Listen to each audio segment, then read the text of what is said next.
My name's Lynn Penton. I'm the school psychologist at Signal Mountain Middle High School, and I am the teacher for the social skills class.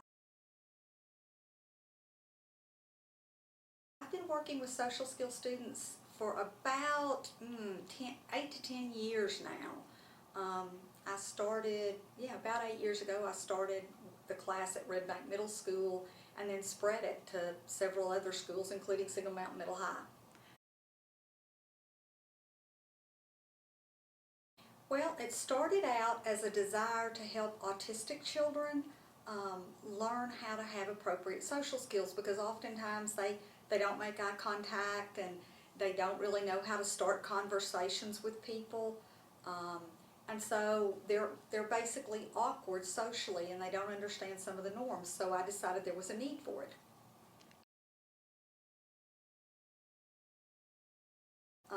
The way that I started it out was that you needed to either have autism or you needed to be language impaired, because language impaired students often look like autistic children and oftentimes don't understand the nuances of language. So when you're joking with them, they don't understand. So it started out with autistic children and language impaired, and then I pulled in typically developing peers, which are regular ed students with good social skills, because it's hard to teach social skills in isolation to people who are not, if you do it in isolation, they don't have it, and so basically you're just kind of lecturing. Whereas if you have typically developing peers in there, they'll chime in with typical comments, and that helps the ones that don't have those.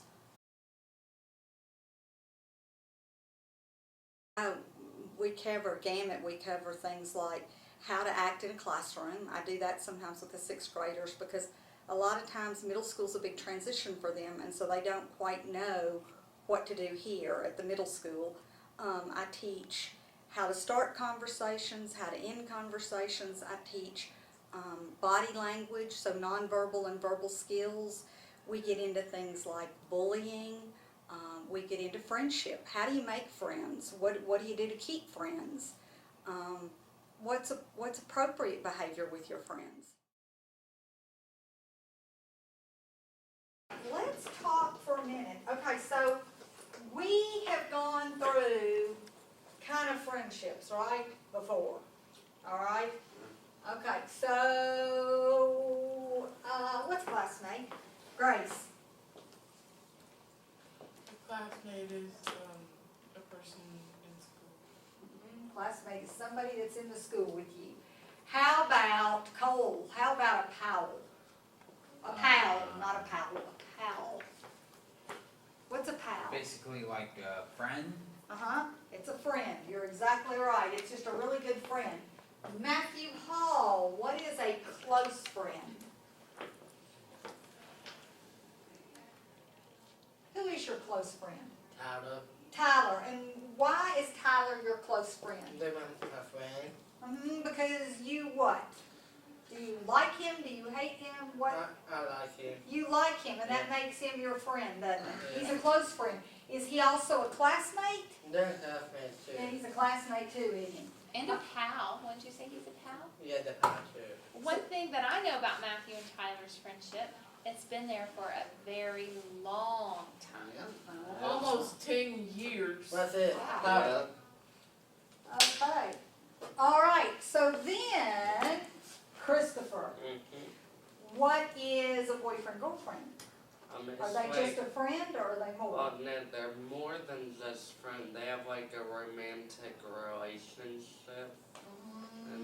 They like to hold hands and do things like that, don't they? It's much more involved. Just like my cousin and her girlfriend, his girlfriend, but they're my cousin.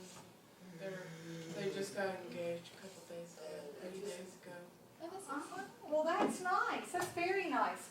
So, let me ask you some questions. So, Robert Mason, if you can talk with somebody about anything at all, does that make them a classmate, or does it make them a pal, or does it make them a really close friend? On that scale, where would you be? If you could talk to him about anything. Probably a close one. It'd be a close friend. Yes, it would be a close friend, and I notice you looking at Matthew. Buddy boy. So we're thinking Matthew is our close friend, aren't we? Yeah, fist bump. Oh, no, wait a minute. I got a question now. I got to say something here. Matthew Hall. When somebody wants to fist bump you, Or Is- high five. or high five, is that a good thing? They're good thing. Is it a good thing? Yeah. And should you do it back probably? Then the Bella in the Yeah, you probably should do it back. Should you do it if you don't feel like it? What if Robert's your friend and he wants to fist bump you or he wants to high five you, but you don't really want to that day? You didn't feel good maybe. Maybe. Would it be okay to not do it? Then not do it. Then about to. It'd be all right to not do it? Yes. Yeah, I think it'd be okay. Robert didn't quite understand why you didn't do it, did you? Did you understand why he didn't fist bump you just then? He just didn't want to right then. But does that mean he's not your friend? It does not. He is still your friend, isn't he? Yes, I got my half hour again. Okay, like when I come up, am I your friend? Yes. Yes, I am, aren't I? Okay, and so what do I do every morning, Tyler, when I get here? I hug you every You hug morning. you bear. I'm a huggy bear. That's right, I'm a huggy I'm a bear. huggy bear. I'm a Uh-huh. huggy bear. I'm a huggy bear. Uh-huh. Okay, and what happens, am I your friend? Yeah. Yeah, okay, and what happens some mornings when I wanna hug you? What do you do? Yeah, okay, so you do nothing, don't you? Do you ever say no to me? Sometimes. And do I get upset about that? No. No, am I still your friend? Yeah. Yeah, I am still your friend. I am still your friend, my friend, I am. It doesn't matter whether or not you hug me, so you can be somebody's friend, right? And not fist bump them or high five them or kiss them or whatever on whatever given day, right? Or hug them. Okay, all right, so a close friend is somebody you can talk with anything about. Can you talk with a girlfriend or a boyfriend about anything? Or no? What do you think? If you know them that well. Do you think you can, Caitlin? Most of the time. Most of the time we think we can. Most of the time we think that we can talk to your boyfriend and girlfriend about just about anything. Yeah. Because they're kind of a step above. It kind of goes this way, right? It kind of goes, classmates are at one level, then you go on a little further and you get to there. You're really good friends. Then from really good friends, you can become really close friends, where you go out on the weekends. Like Miss Grimes and I go out after school. We don't just know each other here, we socialize after school. And then, a lot of times when you have a close friend that's a girl, if you're a boy, or if a boy, if a girl, if you're a, you know what I'm saying. Working girlfriend. Yeah, then you become close friends, and then eventually, sometimes you end up with a girlfriend, boyfriend out of the whole thing, right? So it's kind of a progression of how you go through a friendship, right? Yeah, it is. Can I get some model? Yes, you certainly can get someone. No, I think Robert, as your friend, I'm just gonna make you sit right there. I'm just teasing you. I'm teasing you. You are certainly welcome to get up and get water anytime. Funny, Buddy, thank you for being, okay, was it okay what he just did on the way out of the door when he patted me? Was it okay, Grace? It was okay, wasn't it? Why was it okay? Why was it okay, Teresa? Why was it okay for him to pat me?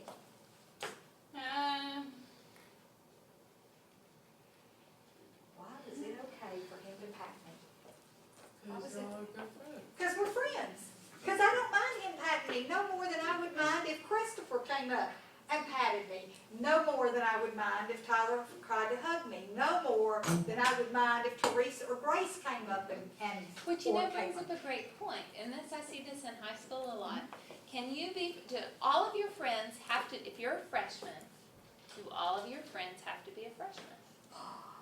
Oh, that's a good question. Like when you're in elementary school, you go out on the playground pretty much, if you're in third grade, you do everything with third graders. That's right. But when you move on up and you get older, you can have friends that are lots of different ages. Because if you go around the table right now, you're gonna see that pretty much everybody's the same age. But, how old are you, Christopher? I'm like 14. How old? Oh, well, how old do you think everybody else is? How old is Caitlin? I'm 14.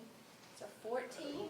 They're 14? both the same age. Yeah. Uh-huh. Tell them how old you are. I'm 15. See? Pretty close to the same age. How old are you? 15. 16. 16. We're going up in age. Robert, maybe. 16. 16. Me and my buddy will be 17, so. Not soon. Teresa. 16. 16. So we have 3 16-year-olds. I'm 16 also. And we have 4 16-year-olds. And we Oh, have, yeah. How many? Oh, yeah. How many? Wait a minute. 16, 16, 16, 16, 16. 4 16-year-olds. 14, 14. Grace? 15. 15. 15. So we have 2 15-year-olds, 4 14-year-olds, and 2. That's 4 15. Okay, Miss Penton, is she a good friend? Can she remember things? She's a good friend. Can she remember things? Most of the time. Sometimes you don't. Yeah, Most don't. of the time. And as my friend, is it your responsibility to remind me? Yes. And here's another question. As my friend, should you correct me if I'm wrong? Yes. No.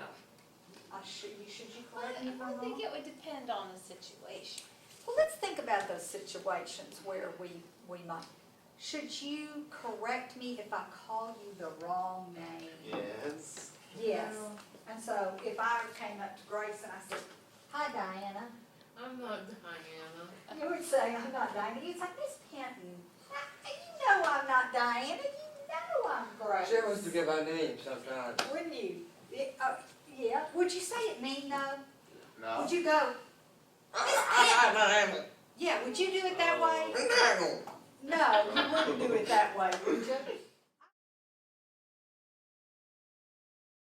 It's important to learn it because if they don't have those skills, then when they get out into the workforce or when they get to college, something beyond Signal Mountain Middle High where everybody knows them, then all of a sudden they're at a loss for how to interact with teachers at a college level or how to interact with an employer at work and understand their body language and what they want you to do. Absolutely love these kids. I love kids with special needs. The autistic children, I just find them to be the most interesting children to deal with, and so they're a lot of fun. That's what it is. I did it because it's fun for me. I guess I would want people to know that it's a fun, rewarding class, and that